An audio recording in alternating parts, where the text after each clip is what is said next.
She walks into the room with a smile, but I can see the weariness in her face, so I ask her how she's doing.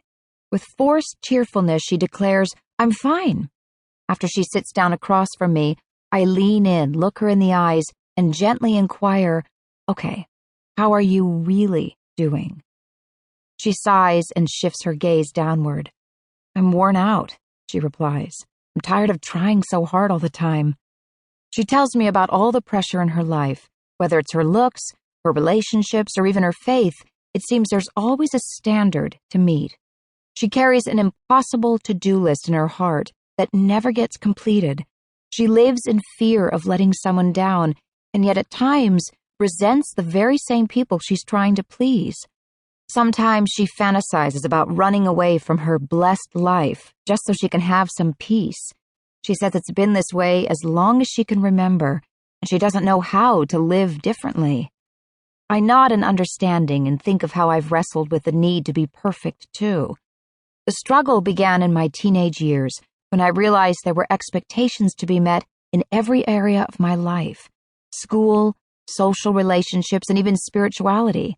I learned to hold my true emotions inside and perform so that I would be accepted. On one particular day, my boyfriend broke up with me, and I felt devastated, but I walked into my next class with a forced smile. Fortunately, someone loved me enough not to let me get away with it. A friend took me by the shoulders, looked straight at me, and said, "Holley, stop faking it." That moment turned out to be life-changing because of this. Until then, I didn't think anyone could tell when I was faking it. I had become an expert at going through the motions and trying not to let anyone down. I thought my performance had been believable, but now someone stood in front of me, cutting through the masquerade and saying, "It's okay to be real." I desperately wanted to believe that truth. I didn't want to keep pretending, but I had no idea how to change. Even more than that, I was terrified that if I let my struggles and true emotions show, God would be disappointed in me. Fear held me back and held up the corners of my smile like strings on a puppet. Although I made some progress, I never really figured out how to stop trying so hard in high school. By the time I graduated, I had come to believe I could never live up to the standards and expectations. So when I went to college, I took a chainsaw to the pedestal I'd been placed on and completely rebelled. I made poor choices and ended up miserable. Then I truly felt trapped. I didn't want to be perfect, but I also knew my destructive way of living had to stop. God began relentlessly pursuing my heart in that in-between place between law and grace. He sent people into my life who accepted me in all my brokenness. He caught me when I fell. He revealed the legalism and lies that had led me to this cage of desperation. I learned, or perhaps relearned, that walking with Jesus is always first and foremost about a relationship.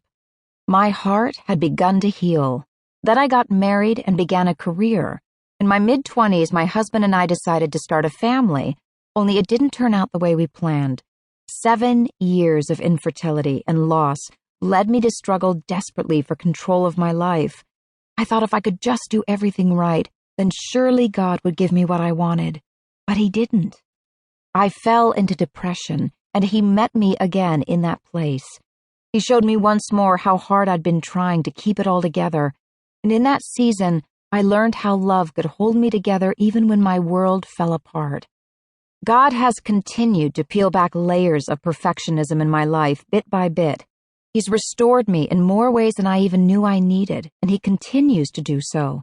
When I began working as a counselor and then a life coach, I discovered other women struggled with the need to be perfect too. And as I wrote about this on my blog as well as in my books, I heard more of the same through comments and emails. Here's the reality. I've yet to meet a woman who doesn't struggle with the pressure to be perfect. Even the ones who seem to have it all together. Maybe especially those who seem to have it all together. We are all in this battle, and we can help each other find victory. So on the day when yet another woman shared with me what I'd heard so many times before, I knew the time had come to write this book. I reached across the table and touched her hand with newfound hope in my eyes. You don't have to be tired anymore. Your life really can be different." She looked up at me with a half smile.